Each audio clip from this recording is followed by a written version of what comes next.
नमो अरिहन्ताणं नमो सिद्धाणं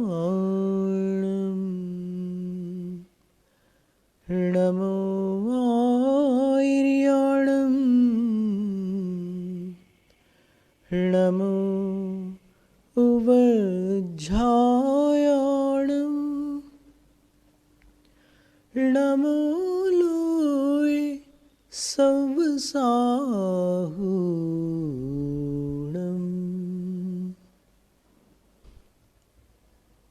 भगवत वाणी होने के कारण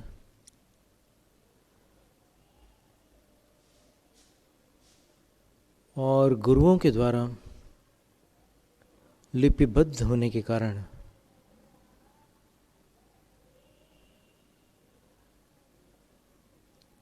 माता सरस्वती शारदा जिनवाणी आराध्य है। उनकी आराधना से जो ज्ञान का भंडार खुलता है,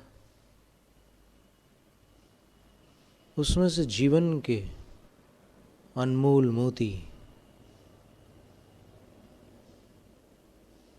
अद्वितीय रहस्य प्रकट होते हैं।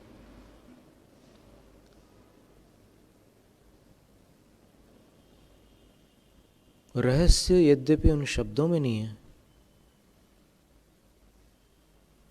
लेकिन ग्रंथकर्ता के अभिप्राय में अवश्य है।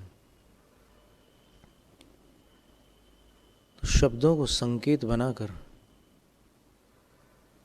सत्यनिष्ठा से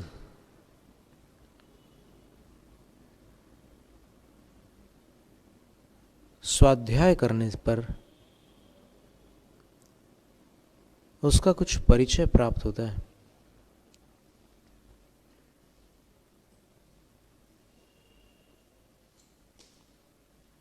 वास्तव में इसी को आगम कहते हैं। आगच्छति इति आगमः, गणधर परंपराया आगच्छति इति आगमः। तीर्थंकर और उनके प्रधान शिष्य सर्वरिद्धि समृद्ध आचार्य जो गणधर कहलाते हैं, फिर उनके प्रशिष्य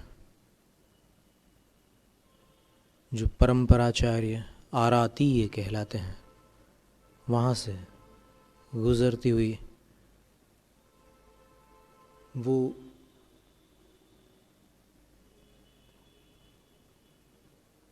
आगम गंगा चली आ रही है।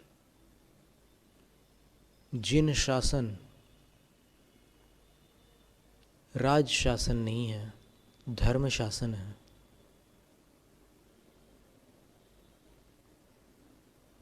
और जिनेंद्र देव से प्रवाहित वो गंगा कवियों की बोली में वीर हिमाचल तय निकसी, गुरु गौतम के मुख कुंड धरी है, ऐसी कविताओं में निबद्ध है।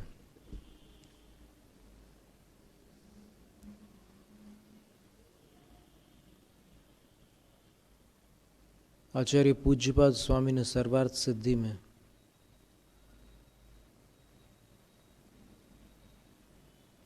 आज सरस्वती जितनी मात्रा में जिस रूप में उपलब्ध है,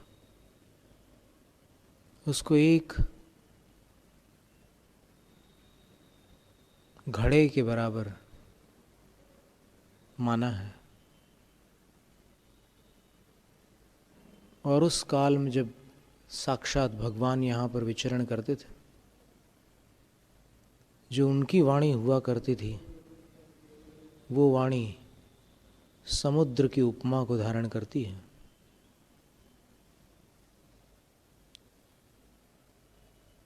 क्षीर समुद्र में जल होता है और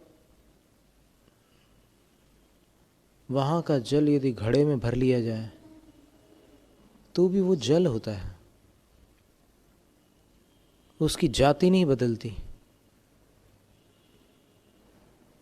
क्षीर सागर का जल और क्षीर सागर से भरे हुए घड़े का जल एक ही जाति का होता है, मात्रा में न्यूनाधिकता है। इसी प्रकार आज भी इस कलयुग में, इस दुखमा काल में, पंचम काल में, भगवान के वचन निर्दोष महाव्रतियों की श्रुत परंपरा से चले आ रहे हैं। यद्यपि शब्द अनेकार्थक होते हैं, इस कारण शब्द के विपरीत अर्थ भी निकल सकते हैं, अप्रासंगिक अर्थ भी निकल सकते हैं, और उन अर्थों को लेकर नए नए संप्रदाय खड़े हो सकते हैं। पर जो सच्चा आराधक है वो प्रकरण से विरुद्ध अर्थ निकालकर अर्थ का अनर्थ नहीं करता। ये उसकी सत्य निष्ठा होती है। अर्थ के लोभ से अर्थ का अनर्थ करना सम्यक दृष्टि का लक्षण नहीं है। उस वाणी के विषय में जिसको कि जिनेंद्र भगवान की देशना कहते हैं, जिसको दिव्य ध्वनि, जिसको जिनवाणी, जिसको सरस्वती, जिसको शारदा, जिसको आगम और जिसको शास्त्र, शास्यते धर्म तीर्थ मनेनेति शास्त्रम, जिसके द्वारा धर्म तीर्थ शासित किया जाता है वह शास्त्र कहलाता है। अर्थात जो धर्म का मार्ग बतलाता है वह ग्रंथ शास्त्र कहलाता है। और भगवान की वाणी तो दिव्य ध्वनि थी, कोई कहते हैं ओंकार रूप थी, और धर्म सभा में सबको अपनी अपनी भाषाओं में सुनाई पड़ती थी।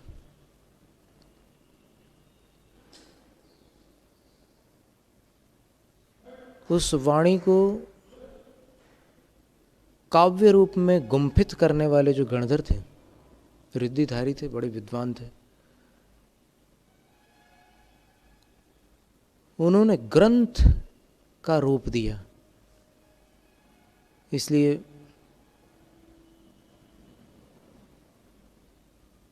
शास्त्र रूप जो वचन है वो है तो सरस्वती, लेकिन ग्रंथ नाम से भी जानी जाती है। ये विद्वानों की माता भी कहलाती है, जिनवाणी माता, माता सरस्वती, देवी सरस्वती, ऐसे बहुत सारे नाम हैं। श्रुत देवी, सरस्वती नाम स्तोत्र में कुछ नाम दिए हैं। फिर जय धवला के मंगलाचरण में आचार्य वीर सिंह स्वामी ने अम्ब शब्द का प्रयोग किया है। अम्ब भी मातृवाचक है, तो सरस्वती को माता क्यों कहा? वो तो भगवान की वाणी है। तो इसका समाधान यही है कि माँ जिस प्रकार संतान का कल्याण करती है, उसी प्रकार यह जिनवाणी माता सरस्वती जीवों का कल्याण करती है। तो कल्याणकारिणी होने के कारण माता कहलाती है। और इसके श्रवण का पात्र कौन है? सरस्वती को सुनने का अधिकार किसके पास है? इस विषय में आचार्य अमृतचंद्र स्वामी ने पुरुषार्थ सिद्धिपाय की 74वीं कारिका में लिखा है, अष्टावनिष्ठ दुस्तर दुरितायतनान्यमूनि परिवर्ज्य जिन धर्म देशनाया भवन्ति पात्राणि शुद्ध धियः। जिन्होंने 8 अनिष्ट जिनकी लत पड़ जाने पर छोड़ना मुश्किल है, और जो पाप के स्थानभूत हैं, ऐसे शराब, मांस, शहद, बड़ का फल, पीपड़ का फल, उमर का फल, कठूमर यानी अंजीर और पाकर,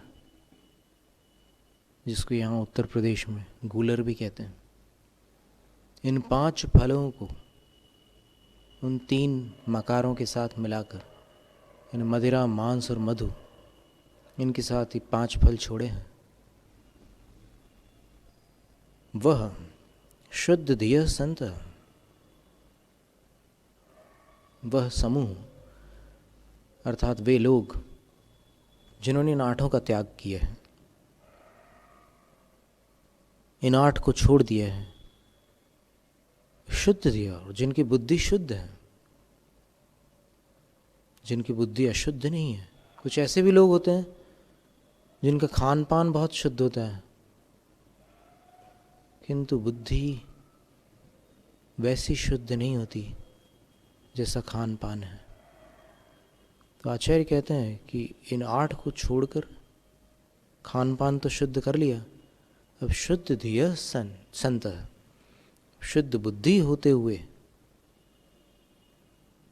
जिन धर्म देशनाया पात्राणि भवन्ति, जिनेंद्र भगवान के उपदेश को सुनने की पात्रता उनमें आ सकती है। यानी जिनवाणी को सुनने के सभी लोग पात्र नहीं हैं, जिनके अंदर ऐसी पवित्रता है, खान पान की शुद्धि और वैचारिक शुद्धि जिनके पास है, जिनकी बुद्धि शुद्ध है, वो इसको सुनने के पात्र हैं। और अभी वर्तमान में जो अपन एक शुद्धता की ही चर्चा कर रहे हैं, साधना से अंतःकरण की शुद्धि होती है, और अंतःकरण की शुद्धि से अपने स्पंदन बदल जाते हैं, आभा में परिवर्तन आ जाता है, ऊर्जा केंद्र निर्मल हो जाते हैं, और उससे सफलता, स्वास्थ्य, संबंध सब कुछ संतुलित हो जाता है, जीवन में सुधार आ जाता है, और फिर निखार भी आने लगता है। तो इस विषय को लेकर दिशाओं की चर्चा चली थी कि विभिन्न मनुष्यों के लिए दिशाओं के 2 वर्ग बनते हैं। कुछ ऐसे लोग हैं जिनको पूर्व प्रधान कहा जाता है, ईस्ट ग्रुप, और कुछ ऐसे हैं जो वेस्ट ग्रुप वाले हैं, पश्चिम प्रधान है। अब वो उनके जन्म वर्ष आदि से निकाला जाता है, उसके कैलकुलेशन अभी कंप्यूटर के और मोबाइल के सॉफ्टवेयर्स और एप्स में निकल आते हैं। आप अपनी जन्म तारीख और फिर समय आदि और नाम वगैरह डाल दो, तो फिर वो अपने आप आपको दिशा बतलाएगा, आपका मोबाइल, और फिर उसमें बताएगा ये लकी डायरेक्शन और ये अनलकी डायरेक्शन। 4 दिशाएं अशुभ होती है हर इंसान के लिए, और 4 शुभ होती। तो वेस्ट ग्रुप वालों के लिए वेस्ट यानी पश्चिम दिशा शुभ होती है, ईशान दिशा भी शुभ होती है, नैऋत्य दिशा भी शुभ होती है, और वायव्य भी शुभ होती है। अब आप सोचेंगे कि ये ईशान, नैऋत्य, वायव्य ये सब क्या है, तो फिर इसको अपन बोलचाल की भाषा में कहें तो ईशान कहते हैं नॉर्थ ईस्ट को, नैऋत्य कहते हैं साउथ वेस्ट को, और वायव्य कहते हैं नॉर्थ वेस्ट को, और वेस्ट तो है ही है वेस्ट ग्रुप वालों के लिए। और इसी तरह ईस्ट ग्रुप वालों के लिए ये दिशाएं अशुभ होती है, उनके लिए इनको छोड़कर बाकी दिशाएं अशुभ होती है। और ईस्ट ग्रुप वालों के लिए वे दिशाएं जो इनके लिए अशुभ है शुभ होती है। जैसे उनके लिए ईस्ट शुभ है, साउथ शुभ है, साउथ ईस्ट भी शुभ है, आग्नेय कोण जिसको कहते हैं। नॉर्थ शुभ है। तो अब इसके फिर कोआ नंबर्स निकाले जाते हैं। चाइनीज वास्तु जिसको फंग शुई कहते हैं, उसके अंदर एक कुआ नंबर निकालते हैं। आप जन्म तारीख और अपना वर्ष डाल दो तो फिर कुआ नंबर निकलता है। जैसे अभी हमने एक बार प्रयोग किया था गुजरात में, तो हमारा कुआ नंबर 1 था। आचार्य विद्यासागर महाराज का भी 1 नंबर था। तो 1 नंबर वालों के लिए पूर्व दिशा स्वास्थ्य की दिशा कहलाती है, आग्नेय दिशा सफलता की, दक्षिण दिशा संबंधों की, उत्तर दिशा साधना की। स स स स है चारों, सफलता, स्वास्थ्य, संबंध, साधना।